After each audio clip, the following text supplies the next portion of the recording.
Hello and welcome back to Next Gen, where together we are the next generation of media. So, we're going to get into this, and some of you might not like it. I am completely destroying the arguments. I've went and looked what the top 5 arguments were for gay marriage, and I'm completely debunking them right now. I would say live, but Daddy Elon let me down with Starlink. Okay. Before we get into this, I just want to let you know if there are young children watching this. I know this isn't live, but if there are young children watching this, I would say probably get out of the room. I don't know what kind of jokes I'm going to throw out. I would say that this show, anyways, is a strong 15 plus show, and yeah, that's how it's going to be. Anyway, so let's go ahead and get right into this. So the very first I'm gonna go ahead and I have notes written too because there's a lot. The very first thing, the very first argument is the equality argument. Pay no mind to this over here. We'll just go ahead and we'll go like this because that's the next argument. The very first argument that they try to levy at you will be like an equality argument, like if two consenting adults should be able to do whatever they want. And for the large part, I'm like, so long as nobody else is getting hurt in it, obviously, like there's not really a good way to contend with this. But they'll say things like two consenting adults should have the same rights, like i.e. tax breaks, inheritance, hospital decisions, that kind of stuff.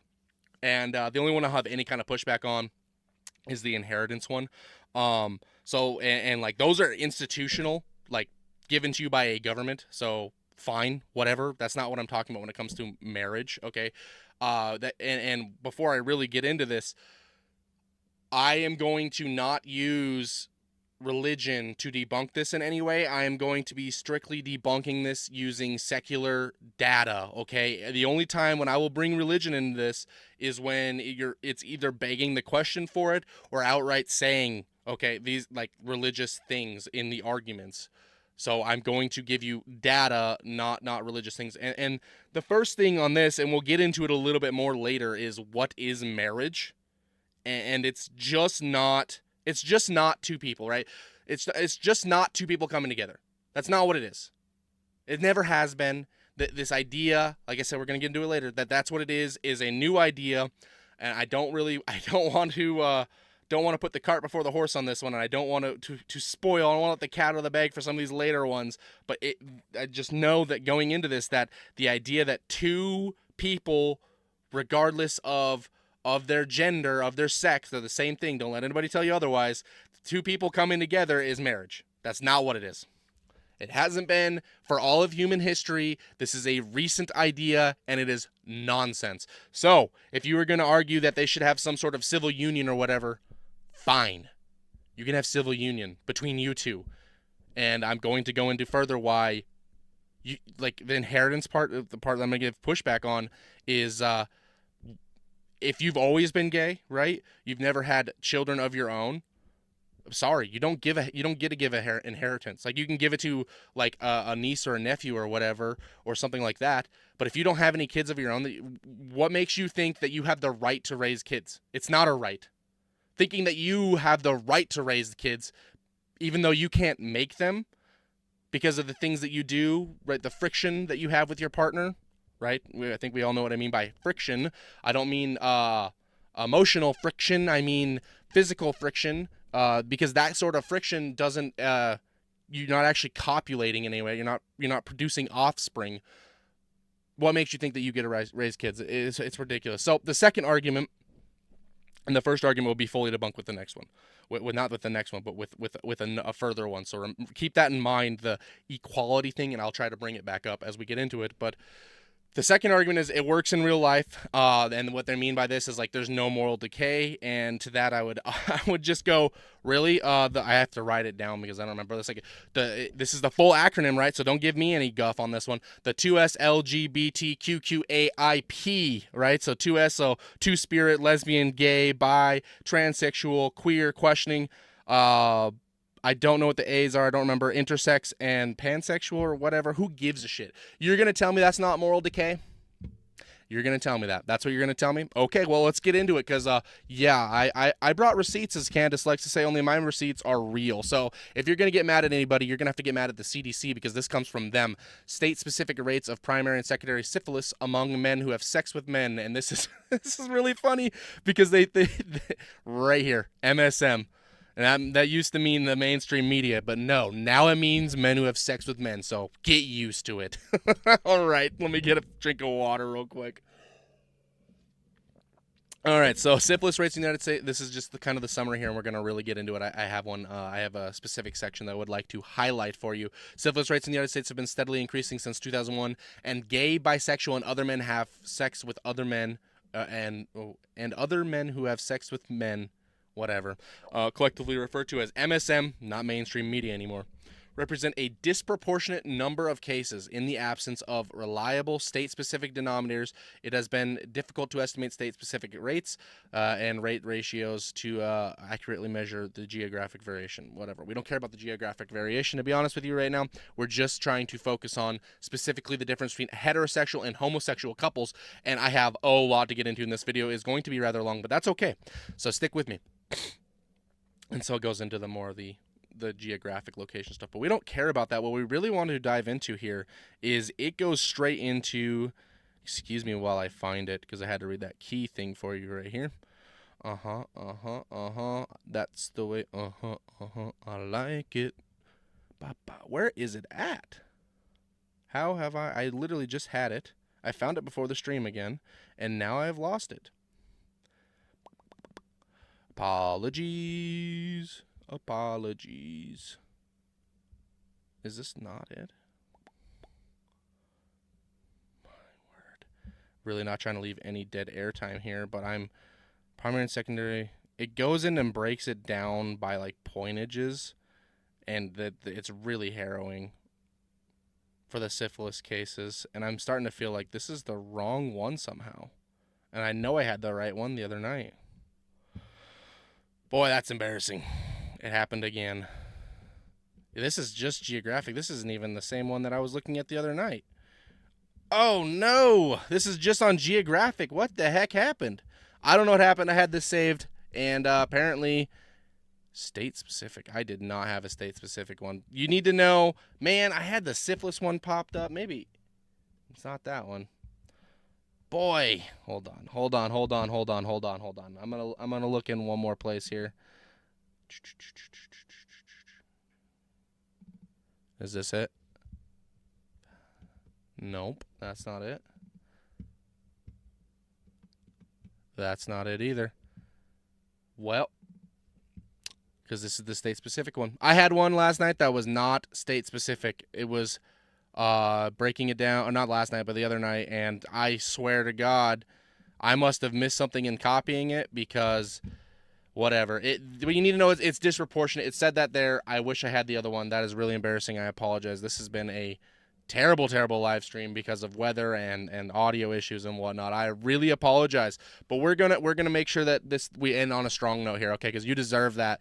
And yeah, so this is the next part of this, and this is the HIV rates when it comes to gay men and bisexual men as well. And so what you need to do what you do need to know is that it is going down. But this is the real reason why I grabbed this one is yep, here we go. Is because age demographics. One, this is just disgusting. We're tracking from 13 to 24 for this because we have to.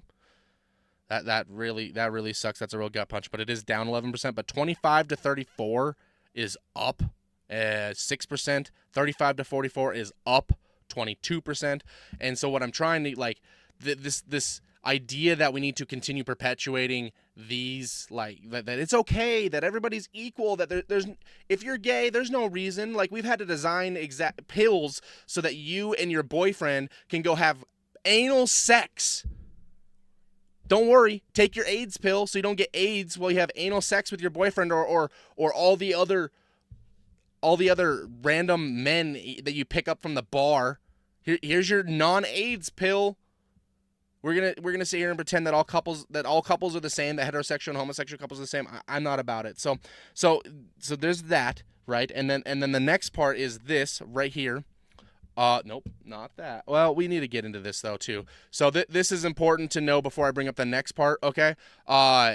So this is where the chances of getting AIDS. And if you remember Dr. Fauci back in the 80s, some of you probably weren't alive. I wasn't alive, but I just know this through research. Is that Fauci was trying to tell people that you could get AIDS through a water fountain, through a cereal box, this kind of stuff. So our data, Fauci's always been wrong. No surprise there. The guy's a moron. But here's where the chances of getting AIDS, like the activities, like the activities you take, the chances of giving AIDS on that. So touching, kissing, and oral sex, no, like very unlikely. Insertive vaginal sex, which I feel like this is misrepresented, but fine, is also fairly low.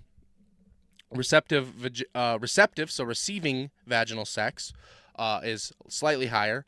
Insertive anal sex, and this is just plotted on a graph as far as like what we've gone and got the data on. Insertive anal sex is higher, and then the highest is receptive anal sex. Okay, so it definitely seems that this certainly has something to do with it. Anyways, especially that part right here. If you are getting anal sex, you are the most likely to contract HIV, which leads to AIDS. Okay, so we're gonna go to the next part here, and you need to know this too. After this, I'll get into that. But yeah, so there were 3,100 or 31,800 estimated new HIV infections in the year of 2020. 67% of those were gay or bisexual or men who had male-to-male sexual contact, right? And 22%, so 7,000, were among people who reported having heterosexual contact, and 7% of those were drug users. And then this doesn't add up to 100%, but it's okay because there's other stuff that happens, right? So one thing that I want to note, firstly, I don't really believe this too much. Okay, I find it much easier to believe that the people who are reporting that they didn't have heterosexual or they didn't have homosexual sex, in fact, did, and they were misreporting it. So I feel like this number is certainly bigger. Okay, let's just get that out of the way. That might be my own bias. I have no way to prove that, but I think it just makes sense, right? The second part to note is that 9.3% of the population is like affiliates with LGBTQ. Okay, and that's a wide variety. I went through the whole thing, like two-spirit, lesbian, gay, bisexual, trans, queer, questioning, all that shit. 9.3% of the population. It's a lot, but as the umbrella grows bigger and bigger, more people like questioning. I mean, I don't know what the hell you're questioning, but if you're questioning it, you're there, right? Anyways, and then so to further break that down, actually, 1.6% of the population is gay. About 1.6% of the population is gay, and 1.4% of the population are lesbians. So together, right, what I would actually call homosexual. I'm not really like LGBTQ is bullshit. Like, there's not all these genders and stuff. Get the hell out of here. Two-spirit's not a thing. I don't care. Okay, I don't care. Two-spirit is not a thing. So when we're looking at that, only about 3% of the population is actually homosexual. So when you look at this right here, 3% of the population has 67. Well, it's really 1.6% of the population has 67% of the HIV cases. Does that make sense? And we already know that the patient zero for this was a gay Canadian stewardess, or whatever you're supposed to call him, flight attendant. I don't care. I guess he's not a stewardess, but yeah. And to just further put a point on this, again, I'm just trying to show you that like it doesn't actually work. There is moral decay. Like, they aren't equal. This isn't an equal thing. Okay, there certainly is something that is off about these sorts of cases. Again, my heart goes out to you if you are this kind of person, but I'm not going to sit here and pretend like we should be involving another person into this. And so this is the National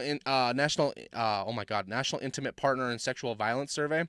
And so what I really want to point out, okay, so as we're looking at these charts right here, this purple, or whatever, I'm colorblind, so purple, I believe, These solid colors when we go through are going to be the heterosexual ones, and this is sexual violence. So contact, sexual violence, rape, sexual coercion, unwanted sexual content, and sexual harassment. So all of these are compiled into this. And so as we're going to go through this, you're going to see that heterosexual couples are always, except for in like one case, always less than these ones. And then the one case I have an argument for why that is. So contact sexual violence, we have 59.9% of contact sexual violence are lesbian. Bisexual is 79.3%, and this is for women, by the way. Like, that's the difference between the purple here and the orange. Could be pink. Like I said, I'm colorblind. And then the heterosexual couples are 53.3%. And then, of course, as you look across, every single one is on the heterosexual couples for rape, sexual coercion, unwanted sexual contact, and sexual harassment in public. Every single one, the heterosexual couples are lower. Okay, so let's look at the gay, bisexual, and heterosexual ones. It's the same thing. Okay, so we have contact sexual violence for gay, 59.8%, meaning the majority of couples, the majority of relations have contact sexual violence in some way. Bisexual 56.6, again the majority, and all of these I'm not arguing for because heterosexuals are doing it. It's okay. That's what I'm saying. Don't freaking do this. Don't do it. Obviously, don't do it. That straight up. But why do you think it is that these things happen more in non-heterosexual and homosexual couples? Why do you think that is? So yeah, the percentage for heterosexual male is 29.3%. So less than a third of the time, which is again too much. So again, we have rape less than 3% for heterosexual, and gay is a quarter of the time, 24.4%. And it's, for whatever reason, it is not being it's not reported for the bisexual couples. But again, as we look across, we can see that the solid bar is consistently lower on all those. And again, of course it is, because this one is compiled of these. We're going to continue on to talk about this one right here. So this is stalking, which when I was expecting some of this. I was expecting that some of this data was actually going to hurt me from the CDC here. And it didn't hurt my argument at all. It proved it. I was like, honestly, when I was looking up this, I was like, oh my God, I was more right than I thought I was. So let's go ahead and look at heterosexual here. Stalking, heterosexual, lesbian, bisexual, and heterosexual. Again, we have lesbian 35% of the time, bisexual couples 54% of the time, so the majority, and heterosexual at 30.2%. Again, just have to say it, on this the last time I'm saying it for these, none of these am I advocating for when it comes to don't do this. I don't care what couple you're in, don't do it. But there is a reason why these homosexual couples do it more often, okay? And so for gay, 27.3% of the time, 25.9% of the time for bisexual, and heterosexual is 15.5% of the time. Again, higher. Okay, so now we're going to get into, not that one. Here we go. Now we're going to get into the physical one, and this one doesn't hurt me either, by the way, but it just doesn't really have too much exactly what we already went over it. This is the heterosexual. It's the lowest. We'll just say that. Okay, so now we're going to get into the actual physical attack, and this is where I got surprised, actually, where I was like, oh my goodness, heterosexual couples are still lowest when it comes to that, because all you hear about in every mainstream media is the violent father, blah blah blah blah blah. Men are terrible, and when you look at the data, it just doesn't support it. Okay, so again, these are kind of compiled here between this one. So if we look at, we've got expressive aggression, coercive control, slapped, pushed, or shoved, and severe physical violence. I guess it's not compiled. I apologize. That was wrong. But anyway, so again, the heterosexual couples are these bold lines, and if you notice, every single time they are lower, and in some cases much lower for like coercive control. Lesbians and bisexual couples are majority of the time being coercive to their partner. Again, slap, pushed, or shoved in lesbian couples, and we know this is a trope, right? A majority of the time in lesbian and bisexual, they are being slap, pushed, or shoved. Severe physical violence in a heterosexual couple, 31.7% of the time. In a lesbian couple, 41.6% of the time. In a severe physical violence, 41. In a bisexual couple, 47.7. I don't even know what the bisexual means. Like, whatever. It's just in there, but it whatever. They're always higher for some reason. And then this is the same thing. We already kind of went over that, and then we get into, and here's where I was actually surprised a little bit here. Okay, after I started seeing these, so this is the exact same one we just went over for the lesbian, bisexual, and heterosexual. Now we're doing gay, bisexual, and heterosexual. Okay, and so expressive aggression, and I was actually blown away by this because I expected. And here's why. I expected the gay couples to be less aggressive because both parties both sides of it have some sort of physical prowess that they bring to the table that they could hurt the other one with. So I expected these stats for the gays to be much lower than heterosexual couples. So, but it's not. It's just not. So expressive aggression, 32. So about a third of the time, 32% versus under 20%, 19% of the time. Coercive control, almost 50% of the time, so 48.6 versus 42.5% of the time. Slapped, pushed, or shoved for gays, 37.2% of the time. And this one is the one that I was like, oh, okay, they actually got one. For the heterosexuals, it's 39, so it's slightly higher. And then for the last one, severe physical violence, again, surprised by this one. Gay couples, 28.6% of the time. Heterosexual couples, less than a quarter of the time, 24.4% of the time. So, again, we're going back to the equality. Clearly, something is not equal here, okay? Clearly, this doesn't work. So we went through kind of the HIV. We went through both the physical and the physical one. So it isn't working in real life. There is moral decay. That's another point. Completely. That's really the first one because I haven't completely debunked the first one because we'll come back to it. So that one completely debunked. It doesn't work in real life. Clearly, and I will say this: if you were to take, we're going to get a little bit into the religion thing because it's begging the question. But if you were to take Christian, specifically conservative Christian couples and pair them against this, oh my God, would you see a stark contrast? Are you kidding me? No way. Get out of here with this nonsense. Okay, so now we're going to get into the next argument. And the next argument is kids are fine. Like that people will often bring this up and they will say things like, well, they show that kids get the same education, blah, blah, blah, blah, blah, blah, blah. Well, here's the thing is, those studies that they cite when they bring up these arguments, what they're talking about is they go up to these homosexual couples and they go, do you feel like your child feels no different being in a homosexual couple versus or being raised by a homosexual couple rather than a heterosexual couple? And they go, yeah, of course, it's no different. And they're like, works for me, boom. And they don't do any kind of, if you read their methodology, you can like after you read their methodology at face value, you can throw them away because they are complete nonsense. But this one is not, and this is the one that they hate because it proves them wrong. And so this one is done by Mark Regeneris. And so how different are the adult children of parents who have same-sex relationships, findings from new family structures study. And so we'll just go back down. So it goes through method and whatnot. You can go read this on your own time. If I read it to you, it'd be extremely boring. We don't need that either. What we want to look at is this. This is the actual hard stats, okay? So you can read these kind of as percentages here. So currently married, you'll see that this is higher than every single one of them. Currently cohabitating, which means like they are living together but they're not married. So you want the lower the number this number is, the better. And you'll see that this number is lower than all of them except for one. Family received welfare growing up. You'll see that this number is lower than all of them, save for one, the adopted by strangers. Currently on public assistance, you will see that this number is lower than all of them. Currently employed full-time, you will see that this number is higher than all of them. Currently unemployed, you will see that this number is lower than all of them. Voted in the last election, I mean, who cares? But it's higher than almost all of them except for like two. Like, okay, whatever. Who cares? Currently unemployed. Oh, we already did that one. Thought recently about suicide. This is very important. This one is lower than all of them except for a single parent, which is kind of crazy, actually. Not gonna lie.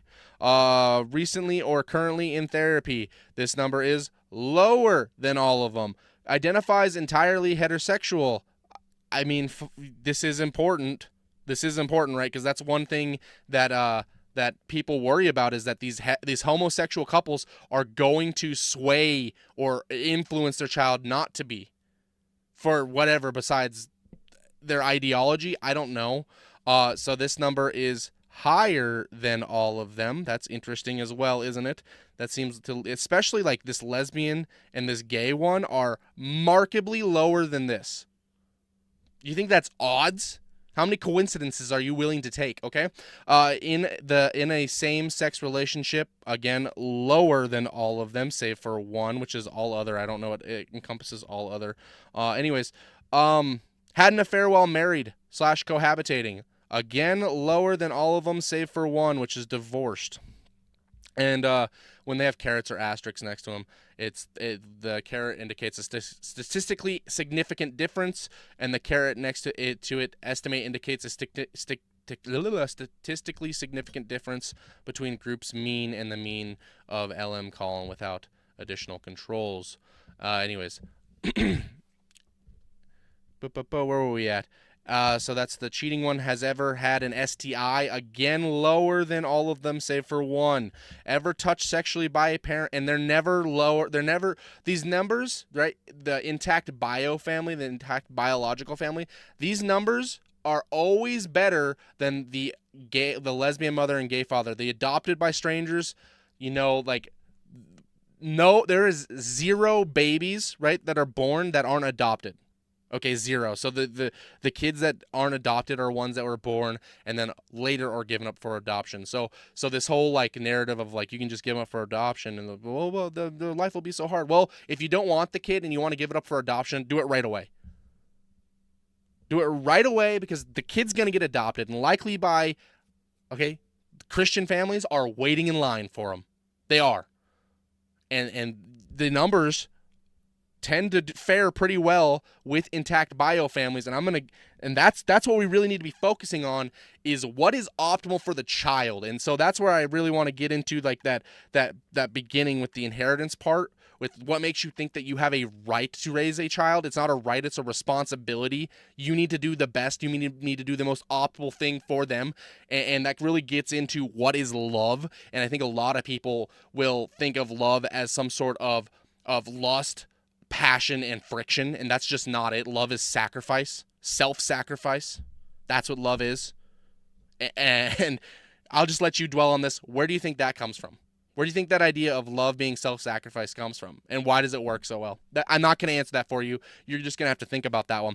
So we're going to go ahead and all of these numbers, every single time, this number is better than all of these ones, except for a couple times with like adopted by strangers or maybe a single parent or something like that. And so we're going to get into the next one, which is, again, this is important, but educational attainment. So do they attain education? Higher than all of them except for adopted by strangers. Family of origin, safety, and security, higher than all of them. Family of origin, negative impact, lower than all of them. Closeness to biological mother, higher than all of them. That one makes sense. Closest to biological father, higher than all of them. Self-reported physical health, higher than all of them. Self-reported overall happiness, higher than all of them. Okay? And like the ones that we're really looking at are these ones, and they're always way worse. Way worse. In some cases, a whole point worse or more. Real bad. Real bad. Not good. Frequency of marijuana use, lower than all of them. Frequency of alcohol. Are you seeing the pattern? Alcohol. This one doesn't really matter. Like alcohol use, the next one's more important. But frequency of alcohol use, it's higher than like lesbian. Okay. Same as gay. It's lower than adopted by strangers. It's higher than, which is crazy. It's higher than divorced, which I think that's like a common divorced dad thing, right? To be drinking. But yeah, so the alcohol, like what is alcohol use? Like, do they drink a beer with dinner? Whatever, I don't care about that. But this one is important. Frequency of drinking alcohol to get drunk, lower than all of them, except for one. And it's the same as step family. Frequency of smoking, lower than all of them. Frequency of watching TV, lower than all of them except for one. Frequency of having been arrested, lower than all of them. Frequency of pled guilty to non-minor offenses, lower than all of them. Are we seeing a pattern? So that's what I really want to get into. So again, to go over it, we need to note that homosexual relationships, just think about it, just think of your personal interactions with these types of people. Their relationships are extremely fragile. Like, I haven't ever in my lifetime seen a homosexual relationship that isn't under some sort of constant turmoil in some way. Every single time. Every single time. Whether they want to admit it or not, you can see it. You can feel it when you're around them. You can feel the tension every time. And my point isn't that they shouldn't, like, whatever, you want to go and have your civil union, fine. It's not marriage. They're not equal. Go do it. I'm not going to, I shun your sin. I shun it. I don't shun you. I shun your sin. I wish that you wouldn't do that, but you do. And my job isn't to control you. My job, I'm called to show you the error of your ways, but not to try to force you, right? It's the old adage, you can lead a horse to water, but you can't make it drink. That's what we're getting out here. And then we need to focus on, of course, what is optimal for the children. They're the real innocents in this. You don't get to thrust this upon them. You don't. You don't get to thrust this upon them.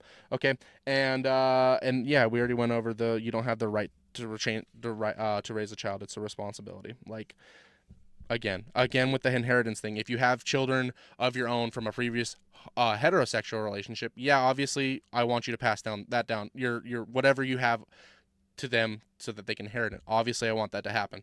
But to sit here and pretend as if the couples are the same and that you should be raising a child, it's just, it doesn't make any sense. Okay, so we're going to get into the next one because I think I've thoroughly debunked that. And we're kind of done bringing up anything on these. So we're just going to go into these. And again, I haven't written down. So it's a civil right, not a religious one. And this is what I'm talking about. You are asking me to address this on a religious level. If you and so I always just say, if you want to make the civil union argument, fine, whatever, go do it. We just can't pretend that the homosexual relationship is the same as heterosexual. I keep beating on that. But to really address this, we have to bring up, hey, look at this. And so we have to wonder, so that's begging the question, right? Where does this idea of marriage come from? And we have about 6,000 years of written testimony from people addressing this. And to pretend that it's not a religious thing is ridiculous. And to pretend that Christianity, and Judaism, obviously, because it's part of it, didn't completely change what we thought when it comes to humans coupling, right? What we call marriage now. And so I'm going to read you an excerpt from Matthew chapter 19, verse 4, and that is, and so he's addressing the crowd, right? Haven't you read, he replied, that at the beginning the Creator made them male and female, and said, for this reason a man will leave his father and mother and will be united to his wife, and the two will become one flesh, so that they are no longer two but one. Therefore, what God has joined together, let no one separate. And that is very, very important to note. So that's where the idea of this comes from. To pretend that it's not, again, you want to make the civil union argument, fine, go do it. The idea of marriage is for a man and a woman to come together under God and become one for the purpose of raising the next generation, so that humans can continue. Right? He gave us one commandment in the beginning, to be fruitful and multiply. And that's why you read over and over again in the Bible how it's, that God doesn't like it. It's an atrocity. It's sin, all these things. And that's why by doing this, what is love? Self-sacrifice. What is self-sacrificing about pleasing your own needs? What is? Nothing. Right? So I think we can just kind of address that, and we can just really sum it up that I hope I have anyways, that this is just a poorly veiled attempt to corrupt marriage. Like that's what it is. Again, if you want to do it, I obviously condemn it, but to pretend that it's the same, it's preposterous. And so the last one, and this one's pretty easy to debunk here as well, is precedent. So they'll say things like interracial marriage, no fault divorce, women's suffrage were all called unnatural and against God and blah, blah, blah, blah, blah. Well, anybody who said things like interracial marriage is against God clearly didn't read their Bible, because God punished Miriam for showing disdain towards Moses, or showed, yeah, God punished Miriam for showing disdain towards Moses' Cushite wife, which a Cushite in that time would have been someone who would have come from Africa, or like Nubia. She'd been Nubian, so she would have been dark skinned, and she was showing disdain because Moses had a dark skinned wife, and God punished her for that. He made her skin white as snow. He gave her leprosy, for God's sake. So to pretend as if interracial marriages haven't always been a thing is ridiculous. So we can kick that out.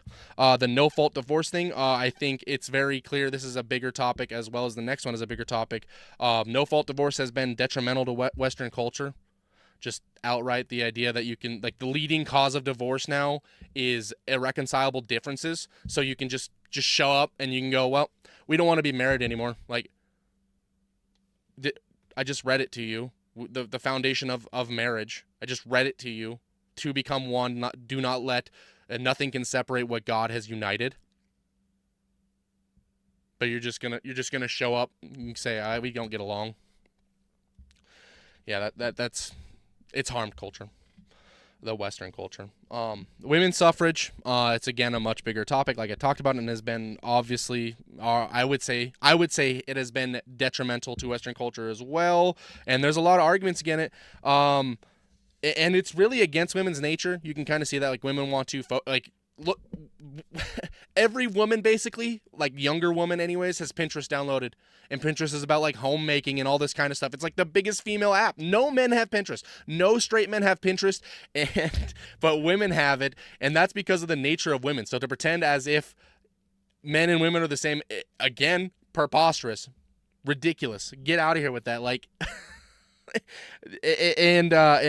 like, women's, like, they want to make the house. They don't want to, they just want to be safe and secure. And so when these politicians come in there and they start pandering to them and stuff like that, and they start trying to capture their emotions and get their vote off of capturing their emotions, this is what we see. And it has been very bad. And if you go back and look up the suffragettes and all this stuff, they've kind of called it. They seem like they knew exactly what was going to happen by doing this, and that's probably because they couldn't tell the future. They could just see the trends and see where they were going to go, and knew that was what was going to happen. And hey, they were right. Look at that. So I hope that has completely, thoroughly debunked it for you. Again, this video exists in perpetuity. Now, there is obviously more to this. This is just as succinctly as I can kind of do it. I'm trying to keep it short. It hasn't been short, but I don't care. Whatever. It's the weekend, so hopefully you enjoy this. Yeah. I enjoyed actually doing this. Again, there's more to it. You can go through and read those. They're all from the CDC. So if you're mad at anybody about those statistics, you can go be mad at the CDC, who not necessarily right-wing. But yeah, hopefully you learned something from that. If you did, go ahead and follow down below, because that's the point of the show. I want you, after watching this, to be a armed individual with the correct knowledge, not just the shit that the MSM wants to put out, right? What does MSM mean? You remember? It's not mainstream media anymore. It's men who have sex with men. All right. Okay. So yeah, that was fun. Hope you liked it. If you felt guilty for, like, if you like had this like feeling, like, why does it feel wrong to say that gay marriage is okay? It's innate in you. It's innate. Like, it's not your fault. It's okay. Denying it's not your fault.